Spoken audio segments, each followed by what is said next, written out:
Obrigado, Fabiano. Bom dia, comunidade da Vila.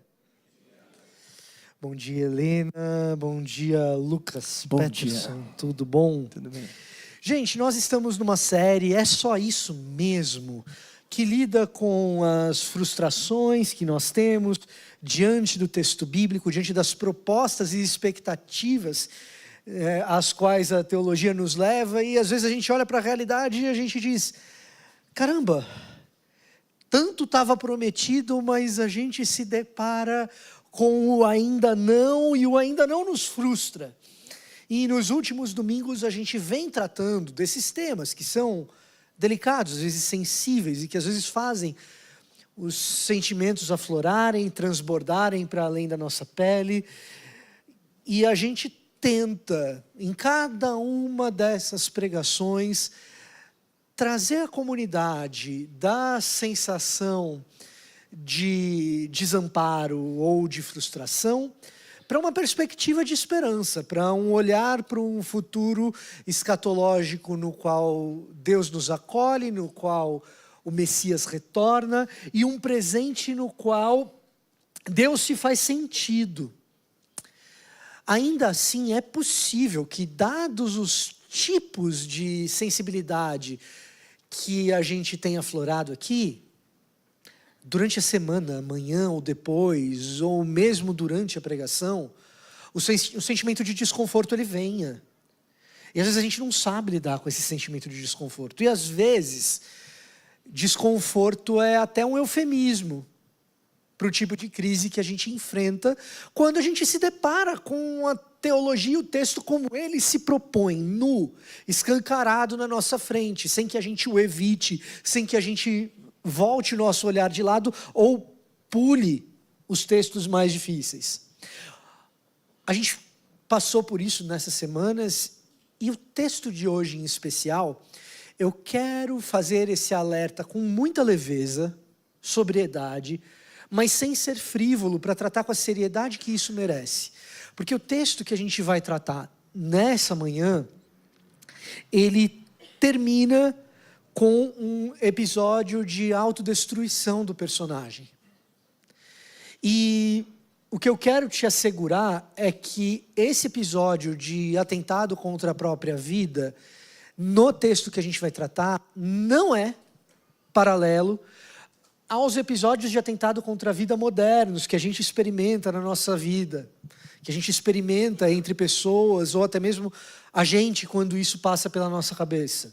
Esse episódio bíblico é diferente, ele trata de um soldado em guerra, e numa guerra se sabe que uma possibilidade muito forte é a possibilidade de perder a vida, então é diferente.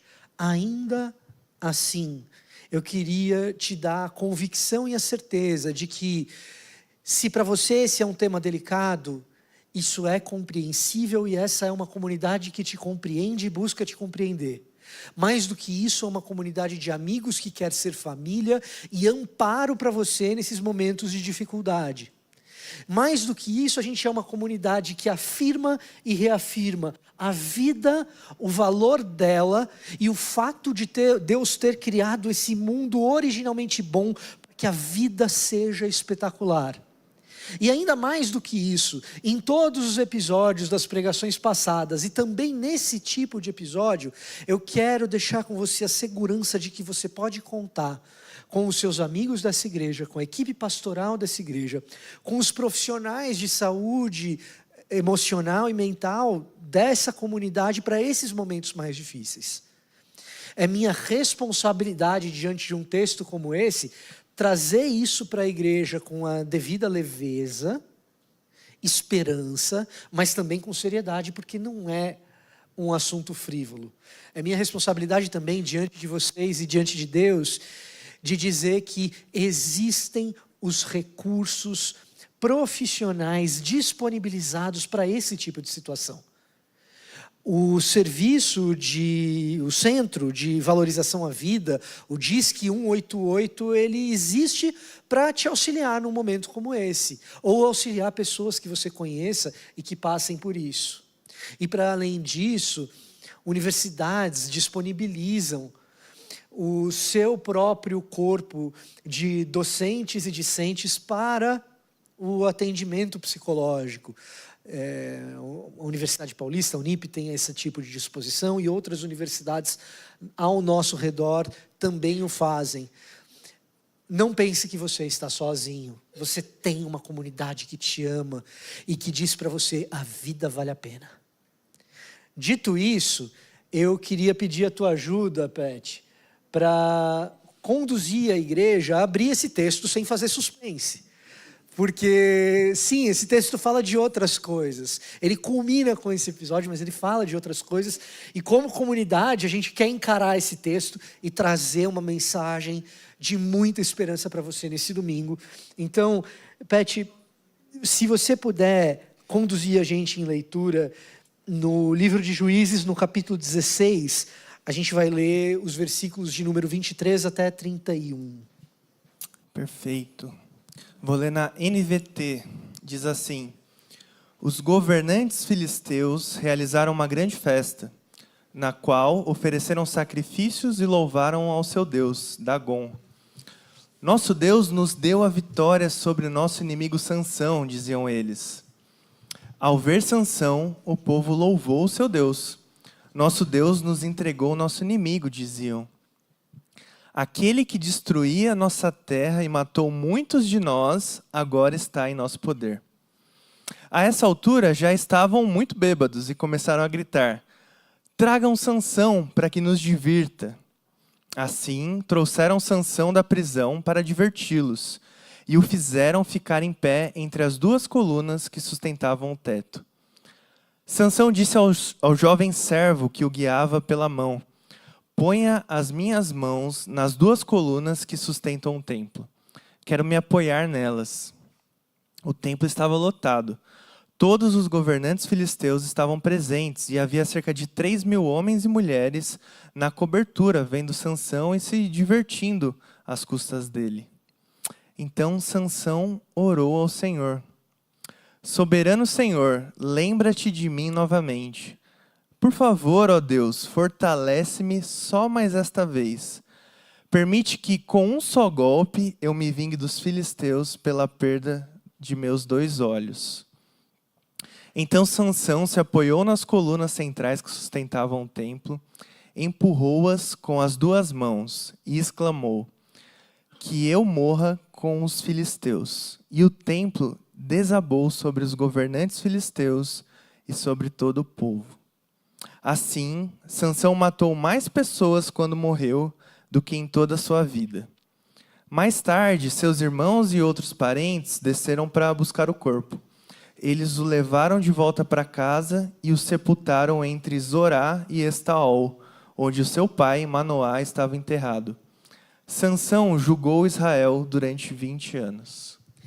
Sansão liderou Israel durante um período de 2 décadas. São 20 anos de liderança desse personagem chamado Sansão, que entre os juízes desse livro de Juízes, para nós brasileiros, talvez ele seja o mais famoso, né? Por causa da cultura pop mesmo. É o Coelho da Mônica, né? Famoso pela força que tem, né? E a gente acaba contando essa história de Sansão para crianças também por causa dessa característica. O personagem bíblico que talvez se assemelhe mais a uma ideia de alguém com superpoderes, né? Um herói muito forte, um super-herói que nos é contado nesse livro. A gente chega no finzinho com a família dele, com Manoá, seu pai, quando esse personagem aparece ali no capítulo 13, como um grande libertador, herói para valer, sabe? Um nascimento épico e um voto de Nazireu ali junto, uma dedicação sacra dessa criança, para que essa criança então fosse então adulto, um líder extraordinário do povo de Israel, que trouxesse libertação diante das vitórias militares sucessivas da Filistia. Os filisteus vinham avançando com seus exércitos sobre Israel, e então Sansão surge como esse raio de esperança. Entretanto, se a gente separa o Sansão da cultura pop do Sansão do texto bíblico, a gente acaba tendo algumas surpresas no percurso da leitura. Ou se a gente vai para a leitura já com o Sansão popular na nossa mente, talvez o Sansão da escolinha dominical de quando a gente era criança, ou talvez não. A gente lê algumas coisas muito esquisitas, a gente vê a trajetória de um homem, sim, superpoderoso, mas uma espécie de ícone da decadência. Porque é uma sequência, uma sucessão de relatos de falta de sabedoria, de descontrole e impulsividade. E a gente chega a esse episódio derradeiro, ao final da história dele, no resultado dos seus comportamentos e das suas escolhas absolutamente impulsivas. A gente chega nesse episódio triste e trágico, eu diria, no capítulo 16, com uma vitória, mas a que custo? A impulsividade de Sansão o leva a uma cadeia de erros. E a gente também erra quando é impulsivo. O Sansão entra numa gelada por causa dessas atitudes impensadas que ele tem. E aí eu queria perguntar para vocês, Helena, Lucas, vocês já entraram numa fria por causa de impulsividade? Algumas. Eu sou uma pessoa bastante reativa, então eu tenho dificuldade de ficar quieta quando acontece alguma coisa. E por ser reativa, por vezes eu acabo sendo impulsiva, né? Tá meio quase que atrelado uma coisa a outra. Achei suspeito quando me veio essa pergunta e por que eu fui escolhida para estar aqui. Falei, querem me passar alguma mensagem? Querem me dizer alguma coisa? E aí fui me lembrar, né, de um último episódio. Ele faz um tempo, ele foi essa semana agora, né? Então não faz muito tempo que eu tive um episódio de impulsividade. Foi um episódio no meu trabalho. Contando muito por cima, determinada atividade no meu trabalho eu preciso exercer com a colaboração de uma pessoa de outra área da empresa, que sempre foi muito colaborativa, mas essa última semana ela decidiu que ela não ia colaborar muito comigo. E aí, em vez de dizer não, ela ficou ensaboando assim, não, mais pra frente, não sei o quê. E aí eu fiquei muito irritada, e eu sou uma pessoa bem irritada. E aí eu já comecei a responder assim, e quando eu sou impulsiva e reativa, por vezes eu sou extremista também, né? Não vai me ajudar dessa vez? Tudo bem, nunca mais. Sabe, eu já comecei a digitar com aquele ódio, falando com as pessoas ao meu redor, olha que absurdo. Aí, menos de 30 segundos depois que eu mandei essa mensagem no chat da empresa, eu vejo ao longe vindo a chefe dessa pessoa, assim, na minha direção, me olhando, aí eu já dei aquela respirada, eu falei, me passei aqui, né? Aí ela chegou na minha mesa e falou assim, a gente pode dar uma conversada ali? Falei, pode, claro. E aí eu basicamente levei uma bronca, e na bronca ela disse, não precisa ser tão extremista assim, a gente consegue. Aí eu, e eu engolindo, assim, toda a minha ira e impulsividade, um Sansão dentro de mim também. Então, acontece, assim, eu acho que a reatividade me leva a ser impulsiva, me leva, às vezes, a ter agressividade nas palavras também. Então, infelizmente, é comum, mais do que eu gostaria. Tamo junto, a gente joga no mesmo time. Ótimo. Então, Vitor, quem me conhece sabe que eu sou tranquilo. E é verdade, eu faço essa ressalva. Eu sou uma pessoa tranquila, eu penso bastante antes de agir. Mas existe uma situação que me deixa agindo impulsivamente, que é quando você está sobre vigilância ou fiscalização. Vou dar um exemplo. Quando você está passando no aeroporto, e aí o cara começa a fazer um monte de pergunta, e pergunta o que tem na mala e tal. Ou você vai passar no não tem bens a declarar. Eu nunca sei a cara de quem não tem bens a declarar. Apesar de às vezes não ter nada para declarar mesmo, eu não sei que cara faz. Eu acho que eu faço uma cara de suspeito. E aí eu levanto suspeitas, a minha esposa vem me socorrer nessas situações. Mas teve um episódio que a gente estava viajando, e a gente estava numa cidade que você precisava, para usar o metrô, você colocava o bilhete e tinha que guardar o bilhete para sair. Você tinha que colocar o bilhete na saída também. E aí entrei lá no bilhete, aí quando estava descendo na estação que a gente estava hospedado, eu avisto os policiais ali do metrô, os seguranças, e eu dou meia volta e começo a correr a escada. E eu acho que eles acharam suspeito isso, eu não sei por quê. Será que eles acham? E vieram me dar bronca em outro idioma, bronca em francês, e eu não entendi nada. E eu tava com o bilhete no meu bolso, era só mostrar o bilhete. Mas eu agi de forma sem pensar que poderia até ser pior. Poderia ter me dado entrado numa fria muito grande, mas que resolvi ali com o meu francês de Duolingo, consegui explicar que estava tudo bem, que eu só me assustei. E então, nessa situação de vigilância, eu fico ajo impulsivamente. Ah, quem não? Quem não? Você tem problema com bens a declarar? Só o raio-x já me Não, eu deixa não nervoso. tenho problemas com bens a declarar. Às vezes eu pareço ter problemas com bens a declarar. Só deixar isso claro aqui. Funcionou Depois, melhor se do que no cai na primeiro culto. internet, aí, ó, vai ser fiscalizado. Tem tanta gente com bens a declarar, a gente nunca sabe. Mas assim, essa coisa de estar sob pressão e reagir mal é absolutamente normal. Mas eu sou mais do teu tipo, Helena. Eu sou aquela pessoa que está falando e está vendo as palavras saírem e com muita frequência eu estou lá tentando pegar as palavras de volta para botar dentro da boca.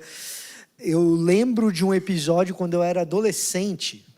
Eu e meu pai, na minha adolescência, a gente discutia todo dia à noite, na hora do jantar. Todo dia a gente discutia.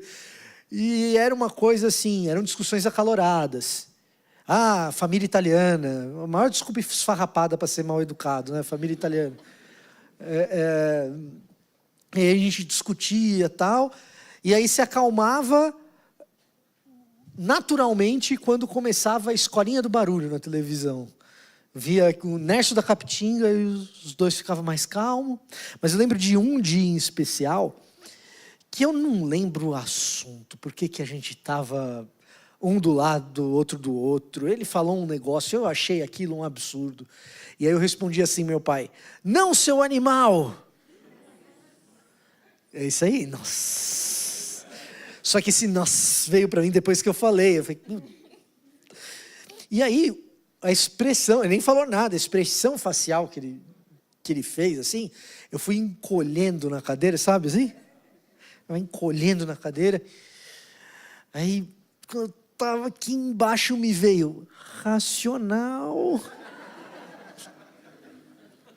Salvo por uma risada. E é assim, a impulsividade nos coloca em enrascadas. Eu gosto muito de uma frase do Mauro Betting, jornalista esportivo, filho do Joelmir, jornalista econômico, que ele diz o seguinte: quem diz falar o que pensa, na verdade fala sem pensar. Que é o meu caso ali. Ah, eu sou assim mesmo, eu falo o que eu penso. Ah, eu sou de família italiana. Quem diz falar o que pensa, na verdade, está falando sem pensar. Impulsividade nos leva a lugares complicados. Mas, na maior parte dos casos, geralmente, não tão complicados como ser preso pelos seus inimigos, estar cego, amarrado e virando piada dos seus inimigos que estão bêbados, dizendo, olha só, que cara estúpido, que é a situação na qual Sansão se meteu. Algo mais do que impulsividade está acontecendo aqui. E essa é a questão, talvez central, desses 4 capítulos que a gente vai lendo até o final da história de Sansão. O que acontece? Sansão é vítima da sua própria potência. Sansão é vítima da sua própria natureza talentosa.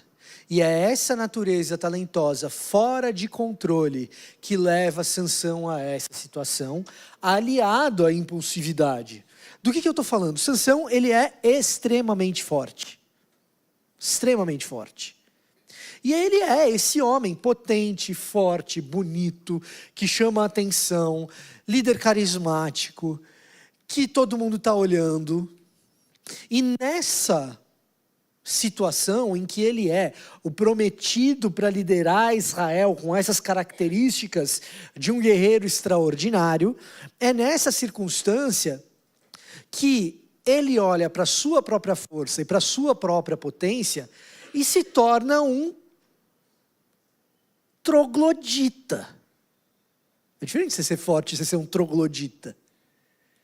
É diferente de você ser forte e você ser um violento acima de qualquer medida, que perde completamente o controle, que pode até ser útil essa violência em alguma medida numa guerra, mas a imagem que a gente tem é a imagem de um... troglodita acho que é a melhor palavra que eu estou encontrando no momento mesmo, mas de um homem que enfrenta 1000 soldados armados e mata todos eles com uma queixada de burro. Pensa na situação selvagem e violenta desse episódio. Um homem dedicado num voto de Nazireu que se torna impuro ao mexer num cadáver para poder matar esses inimigos todos. Na medida em que a gente vai lendo a história dele, é esse tipo de coisa que a gente encontra. E mais do que isso, é a violência aliada a uma virilidade e sexualidade também fora de controle. Sansão é pego nessa circunstância porque ele é violento e também porque a sua potência sexual é fora de medida, é fora de controle. Ele é pego porque ele foi lá na terra dos inimigos para buscar uma prostituta. Essa é a situação na qual ele é pego. Depois disso tem a famosa história de Dalila, mas os inimigos ficam sabendo que ele lá está porque ele vai para ter relações com uma prostituta. E então, a força fora de controle, a virilidade ou a potência sexual fora de controle, e violência e sexualidade juntos são uma maneira do Antigo Testamento nos remeter a que as coisas estão fora de ordem. O tempo todo o Antigo Testamento vai trazendo essa questão da sexualidade junto com a violência para que a gente perceba que tem coisas fora do lugar. E na história de Sansão não é diferente. E mais do que isso, a história de Sansão é a história de um homem que se vinga atrás de vingança e atrás de vingança, e que tem a sua ira completamente descontrolada. Que tem a sua raiva totalmente fora de lugar. Vocês devem estar familiarizados com o texto. Irai-vos e não pequeis, não deixeis o sol se pôr sobre a vossa ira. O que esse texto está dizendo é que a ira, ela é do ser humano, e existem circunstâncias e ocasiões nas quais ela é aceitável e até mesmo bem-vinda. A indignação diante da injustiça, ela faz sentido. Irai-vos, por exemplo. E não pequeis, que é exatamente o que Sansão vai fazer várias vezes. Mas deixem o sol se pôr. Ou seja, dia de amanhã já não é mais para você estar irado como você ficou no momento que você ficou sabendo do episódio. Não deixeis o sol se pôr sobre a vossa ira. O sol se pôs. Busque se controlar, busque se acalmar, se regular em alguma medida. A diferença entre o ser humano maduro e o ser humano infantil é, entre outras coisas, a capacidade de se autorregular. A criança precisa que alguém a regule. Ou precisa aprender a autorregulação. Achei que não podia dormir brigado com a esposa, né? Tem aquela história que o cara que não dormia brigado com a esposa e depois disso ele nunca mais dormiu, né? Não é isso, né? Então. Esse entrou numa fria mesmo. E quando a gente é maduro, a gente passa a aprender que existem, que a gente cai no chão e se machuca, mas não precisa chorar. Às vezes, mesmo adulto, a gente chora, mas a gente aprende a se regular. Essa ira, ela é controlável. Essas emoções. Eu não sei, Helena, Lucas, se vocês têm mecanismos de controle, do tipo contar até 10, perguntar o que Jesus faria. Fiquei um pouco receosa, agora talvez eu esteja um pouco imatura nisso. Queria ter mecanismos mais fáceis, assim. Para mim é bem difícil. O problema é que eu me enxergo virando um monstro irado. E é difícil falar, volta, querida, volta aqui.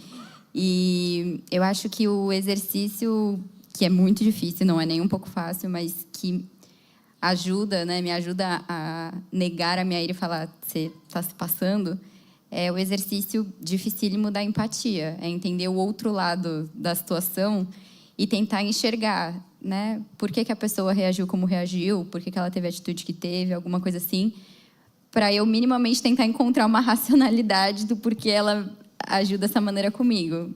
Mas é muito difícil esse lugar da empatia quando você está irado. Ele é praticamente a última coisa que eu vou pensar, mas é o exercício de pensar nisso. É um exercício difícil, mas a tua resposta é a resposta de gente madura, para ficar tranquila, tá? Ai, ufa.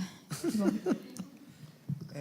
Tem uma coisa que eu penso, que é o que é o guia, qual que é o norte, qual que é a bússola que tem orientado as minhas decisões e as minhas ações. Tem uma frase do Tim Keller que me marca muito, que é a seguinte, que ele fala que se o seu Deus passa muito tempo sem te confrontar, talvez esse seu Deus seja só uma versão idealizada de você mesmo. Não é um Deus que está te confrontando. E aí eu pergunto, qual foi a última vez que Deus me confrontou? Que a palavra dele veio, me confrontou meu jeito de agir, meu jeito de pensar o mundo, meu jeito de verbalizar o que eu sinto.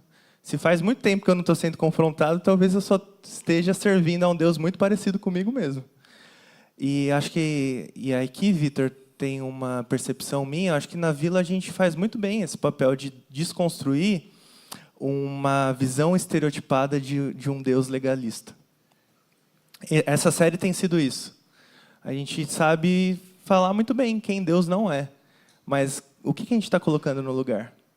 Se é uma coisa muito parecida com a gente está falhando na nossa missão. Se não é o Deus da Bíblia, que é o mesmo Deus no Antigo Testamento e no Novo Testamento, a gente está colocando outras coisas que não são o Deus que tem se apresentado aqui na vida de Sansão, na vida de Jesus, na nossa vida, né?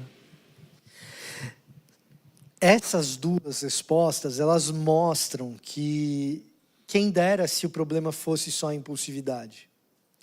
Porque contar até 10 e usar uma pulseirinha, o que Jesus faria? Não sei se quem aqui era dessa época. What would Jesus do? Resolve uma parte dos problemas, mas não resolve problemas profundos. Problemas profundos exigem esse tipo de exercício muito duro de se fazer, de se colocar no lugar do outro, ou até mesmo de revisitar a minha percepção de quem Deus é. Isso é uma coisa existencial. Esse tipo de exercício é um exercício de reflexão profunda, difícil, que nos confronta, que nos leva a lugares que às vezes a gente não quer ir, que no nosso próprio pensamento a gente bloqueia. Agora, toda essa questão de Sansão, de ser levado à ruína pelos próprios talentos ou pela própria potência, não é algo exclusivo de força. E exige esse tipo de maturidade e reflexão. O que eu estou querendo dizer? Nós podemos ser levados à ruína e à falência por qualquer tipo de talento, dom ou dádiva que a gente receba. Dependendo de como a gente use. Exemplo, fácil de lidar, dinheiro.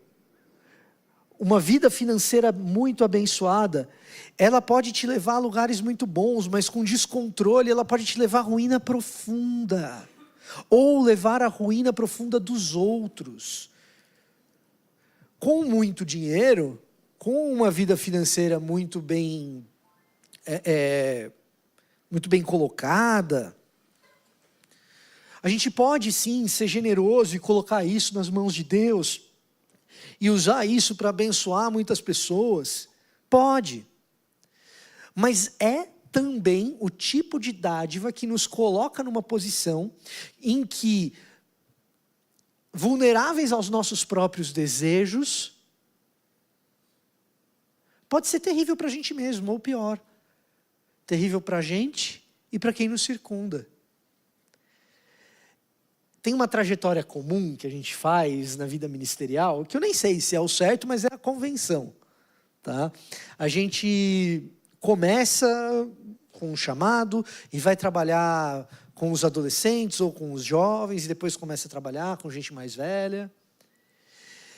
E uma coisa que sempre me incomodou é que a gente tem muita facilidade em falar de problema de adolescente e de jovem. Agora, falar de problema de gente adulta, em público, no púlpito, a gente evita. Mas por quê? Por que a gente faz isso? Talvez porque gente adulta vá nos causar maiores constrangimentos, né? Mas talvez também porque problema de adulto é problema muito mais difícil de resolver. Muito mais dolorido. A gravidade é muito maior. Ora, se a gravidade é muito maior, a gente não deveria estar tratando justamente deles? É isso. E a mesma coisa se dá, por exemplo, na vida financeira. Alguém que ganhe pouquinho e acaba colocando os pés pelas mãos e se mete numa crise financeira, a gente junta meia dúzia de irmãos, a família, vai no banco renegociar a dívida, tenta fazer alguma coisa e a gente, com dor, com dificuldade, mas a gente meio que resolve. Agora, uma pessoa que tem muito dinheiro e se mete numa enrascada financeira, vira um problema sem solução. Porque o tamanho da dívida que vira é uma coisa que não tem como resolver. E então, perceba como uma dádiva pode ser bênção, mas sem controle, descontrolada, ela leva a gente a lugares terríveis. Mas não é só o dinheiro, a inteligência também pode ser isso. A vida intelectual, o repertório cognitivo, a erudição. Pô, você pode usar, sim, tudo isso para o seu próprio bem, para o bem da sua família, para o bem do próximo, claro. Mas, veja, se é ingênuo tratar de Sansão como herói, porque heróis perfeitos na vida real, da história em quadrinho, esses heróis não existem, super-herói, ele não existe. O gênio do mal existe na realidade. Gênio do mal tem. Eu não preciso citar, mas você pode lembrar de alguns. Então a inteligência a serviço do descontrole leva à própria ruína e leva à ruína do outro. Para citar um nome, basta ler o final da vida de Goebbels. Para quem conhece, eu estou vendo alguns sinais de afirmativo com a cabeça. O gênio do mal é gênio do mal. Dom e talento e potência. Potência não é só força física, gente. E leva a lugares de profunda ruína se fora de controle. É por isso que quando a gente está ali assistindo o filme da Marvel, você está vendo o Hulk ali fora de controle, e por dentro você está ansiando pelo momento que o Bruce Banner vai conseguir aliar as duas coisas. Tem a força ainda, mas pelo menos tem algum controle sobre a besta. Porque toda aquela potência sem controle, aquilo é potencial destrutivo. Vale para a força física, mas vale para isso aqui também. E vale para o poder econômico. E vale para uma série de outras coisas. Os dons e os talentos que Deus tem entregado nas suas mãos, todos eles têm esse caráter ambíguo, a depender do que a gente faz com eles. É a frase famosa de Albert Camus, que diz o seguinte: o mesmo impulso que leva ao ser humano pode ser o que o precipita ao chão. E aqui Camus está falando de lucidez. Até mesmo a lucidez, quando solitária, quando isolada e quando fora de controle, ela nos leva à angústia. O pensador profundo, quando sozinho, ele é um angustiado. E aqui é Albert Camus falando. E Sansão, em alguma medida, revela isso. É a história de um líder que julga Israel durante 20 anos e o tempo todo, quando você olha para ele, você pergunta: onde estão os liderados? E você não os encontra. Porque o descontrolado se torna um solitário.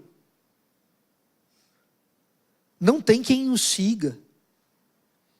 Eu vou seguir o cara até o enfrentamento de 1000 pessoas e o cara está armado de uma queixada de jumento? Eu não. Em última análise, o super talentoso, quando confia demais em seu talento, ele é conduzido à insanidade aos olhos de quem está perto. E você já viu gente com muito poder aquisitivo consumida mentalmente pelo dinheiro, a ponto de você dizer: tem muito, mas é estranho, né? Com o inteligentão a mesma coisa, ou não? E até mesmo, algo nobre como o amor, diz outro filósofo, mais ou menos contemporâneo nosso, Erich Fromm, o mesmo amor que salva, leva à ruína. E aqui ele está falando do amor entre homem e mulher. E, claro, você encontra no cônjuge essa completude, você encontra no cônjuge o enxergar pontos cegos que você não vê. E você pode encontrar isso não no cônjuge, mas quem sabe num irmão que conviveu a vida inteira com você, e esse amor também o salva muitas vezes, ou dos pais. Agora, esse amor fora de controle é conflito. Quantos de nós não tem uma relação afetiva com os pais, na qual a gente tem dificuldade em saber até onde vai afeto e até onde vai conflito?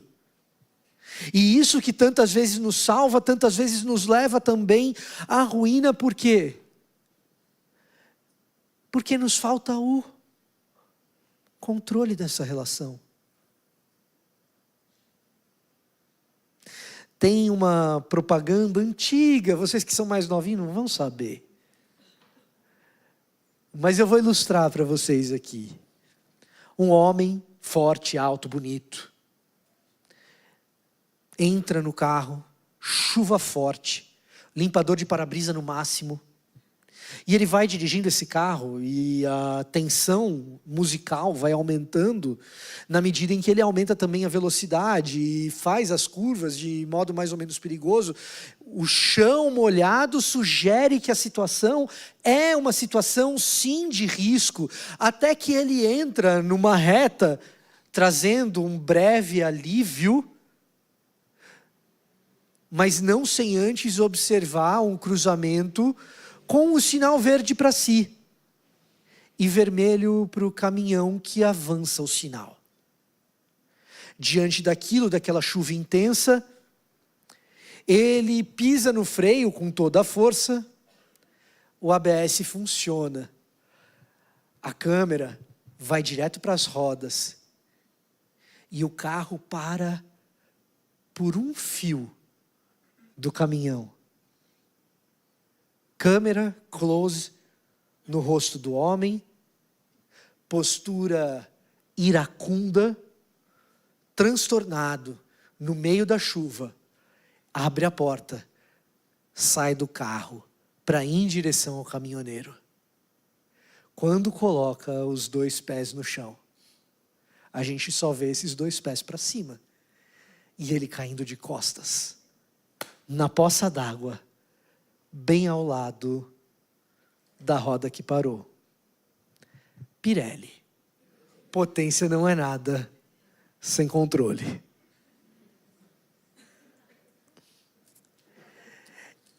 É uma imagem que, na minha opinião, capta muito bem o que é a gente viver com as dádivas que Deus nos dá, a potência que Deus nos confere, a cada um de nós potências diferentes, mas que precisam estar no lugar certo, da maneira certa.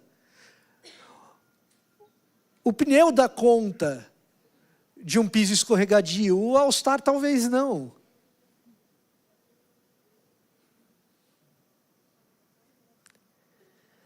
A gente só tem um problema nessa história. Como eu disse, para cada um desses problemas, seja a sua potência afetiva, seja o seu poder cognitivo e o seu repertório intelectual, seja a tua força física talvez mesmo, seja o teu carisma e habilidade de liderar, para cada uma dessas coisas, quando a gente é seduzido por elas, seja o seu poder financeiro, contar até 10. Não funciona. Uma pulseirinha não é suficiente. Porque a lei e o moralismo não dão conta de colocar limites em torno do nosso próprio ego. O código de ética e uma mera letra de conduta não dá conta de estabelecer limites sobre a nossa própria volição, seduzida pelos nossos talentos. E eu não estou com isso dizendo para você jogar fora a sua autoestima não, tá? Eu quero reafirmar que Deus cria um mundo bom e te criou bom. O que é ruim são os nossos comportamentos, o que é ruim são os nossos pecados. Mas se Ele te fez inteligente, que bênção que Ele te fez inteligente. Mas não basta moral e lei. Não basta moral e lei para delimitar os nossos desejos e o nosso ego. E então, quando a gente volta os nossos olhos para a história de Sansão, o que a gente vê é que o controle ele chega quando ele está cego, sendo conduzido pelas mãos e enfraquecido. Sansão é narrado por Hebreus como um herói da fé. Que herói da fé é esse que até agora só tinha cometido impureza, moralmente um devasso? É o herói da fé que no momento de fragilidade lembra que Deus está com ele. E é nessa fragilidade, cego, fraco, sem esperança, que Deus se manifesta dando a ele tudo aquilo que ele não tinha tido até então. Sanidade. Sanidade. E é assim que termina a história dele. No momento final de fé, derradeiro, por último, no finzinho, o momento final de fé, que garante o nome dele entre os admiráveis lá do capítulo 11 de Hebreus. Porque quando ele já não tinha mais nada, ele ainda reconheceu que tinha Deus. Me dá uma última força.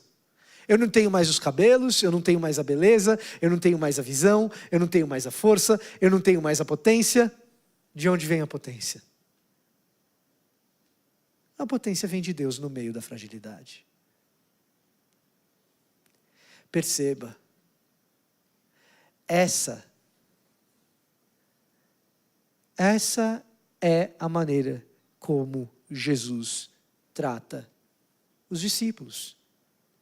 Não deveria ser surpresa para nós. É na fragilidade que nós encontramos a verdadeira potência e o controle. Jesus diz a Pedro assim: apacenta minhas ovelhas. Vocês lembram dessa passagem? Já pensou você ouvir de Jesus um comissionamento desse? Cuida das minhas ovelhas, cuida dos meus. Pedro, cuida dos meus. Essa frase não é dita no momento de potência e de vitória de Pedro. Existiu esse momento em um episódio. Quem que eles dizem por aí que eu sou? Ah, Jesus, dizem por aí que você é Elias, talvez Moisés. Quem vocês dizem que eu sou? Filho de Deus, o Messias. Pedro responde corretamente.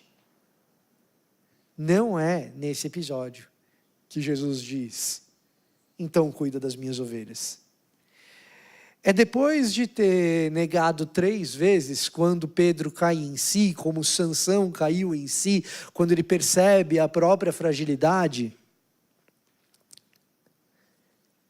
E Jesus pergunta também 3 vezes: Pedro, tu me amas? Eu te amo, Senhor. Apacenta minhas ovelhas. Pedro, tu me amas? Senhor, tu sabes que eu te amo. Então, cuida das minhas ovelhas, Pedro. Pedro, tu me amas? Senhor, tu sabes que eu te amo. É quando Pedro cai em si, na sua fragilidade, na percepção de que qualquer potência que ele pudesse ter não é dele, de que qualquer dom ou qualquer dádiva que ele possa receber é dom e é dádiva, ou seja, nunca foram dele. É aí, é nesse momento que Jesus graciosamente diz: então Pedro, vem cá, cuida das minhas ovelhas. Não façam como eu fiz, de brincar com essa passagem. Virar para a esposa e falar: amor, você me ama? Ela fala: amo. Eu falo: cuida das minhas ovelhas. Fala: eu também. Não fala obrigado também, tá, gente? É no momento dessa dor, desse cair em si, do reconhecer-se fraco. Mas não é só com Pedro, com todos os outros discípulos. Diante de Jesus ressurreto, eles o adoraram. Uns, porém, duvidaram. Eu não canso de repetir essa passagem. Mateus 28, de 16 em diante. Como eles podem duvidar diante do próprio Cristo ressurreto? E nesse momento de crise de fé e de dúvida e de cair em si, quem sou eu? É que Jesus diz poderosamente, não como quem dá uma bronca, mas como quem confere um presente: eis o poder, eis a potência para vocês, então saiam dessa crise de fé. Portanto vão e façam discípulos. Que momento para entregar uma grande comissão. Batizando-os em nome do Pai, do Filho e do Espírito Santo, ensinando-os a obedecer tudo aquilo quanto eu vos ordenei. É no momento que os discípulos percebem que raio de fé que eu tenho, que com Jesus ressurreto na minha frente eu não consigo crer direito. Jesus chega: consegue. Vem ver o que eu faço. Vem ver que o poder não é seu. Vem ver que a força não é sua, que a inteligência fui eu quem dei. E qual é a promessa então de Jesus? E eu estarei com vocês por todo sempre. Porque diante das vontades internas e do ímpeto interno, diante de um talento, o mais talentoso de todos, aquele que recebeu o maior dom de todos, aquele mais inteligente, 100% Deus, mas também 100% humano, como eu e como você, disse: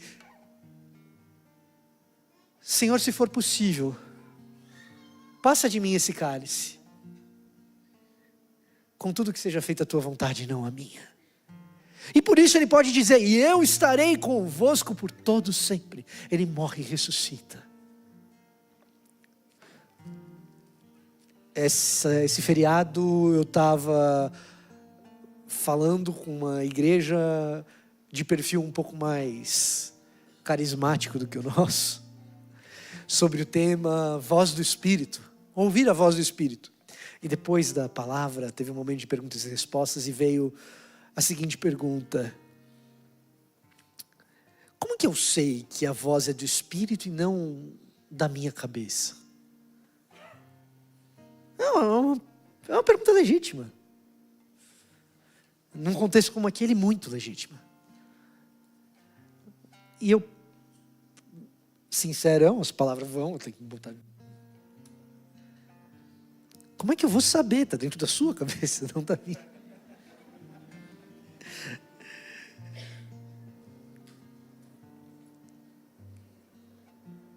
Mas tem uma coisa. Dá para saber. Dá para saber. Dá para saber porque você já passou por circunstâncias como essa que eu vou descrever.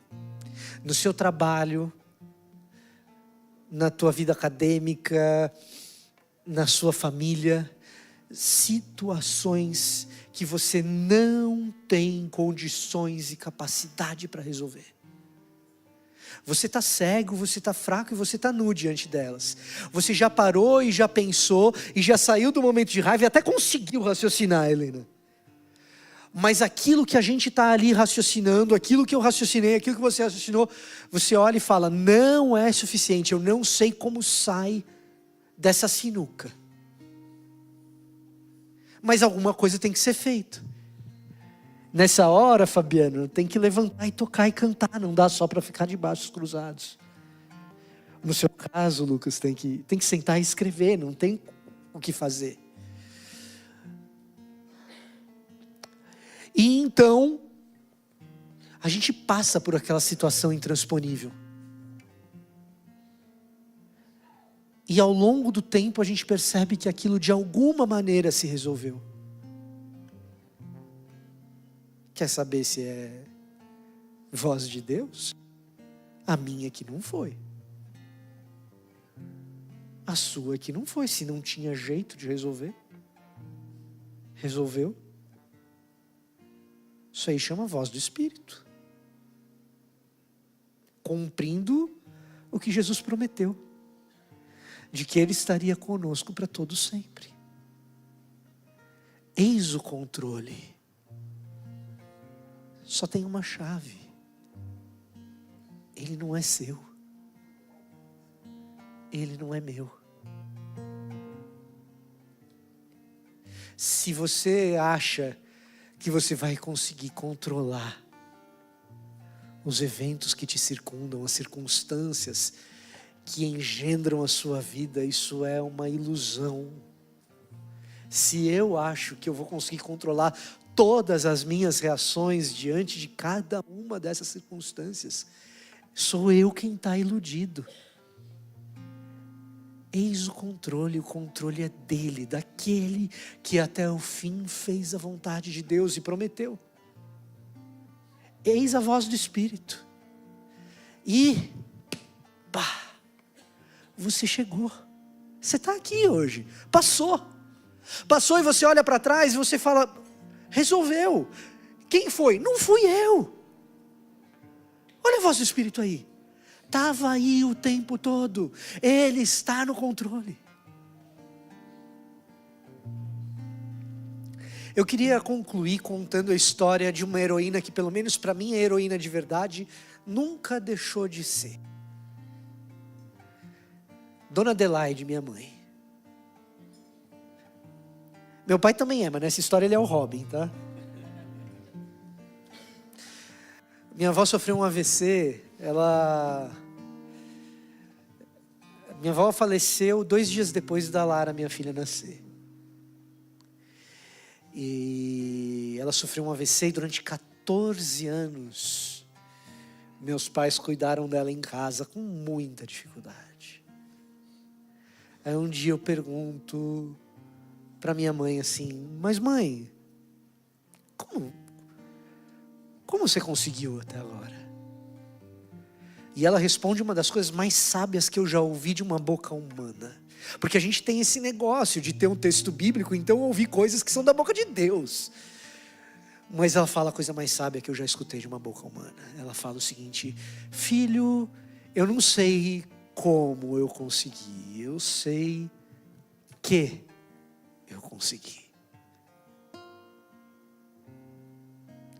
Voz do Espírito, Jesus conosco até o fim dos tempos.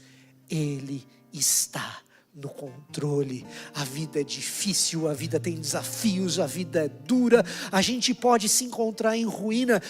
Cai a ficha, pede. Ele traz o controle, Ele está no controle. Que Deus te abençoe numa segunda-feira controlada por Ele.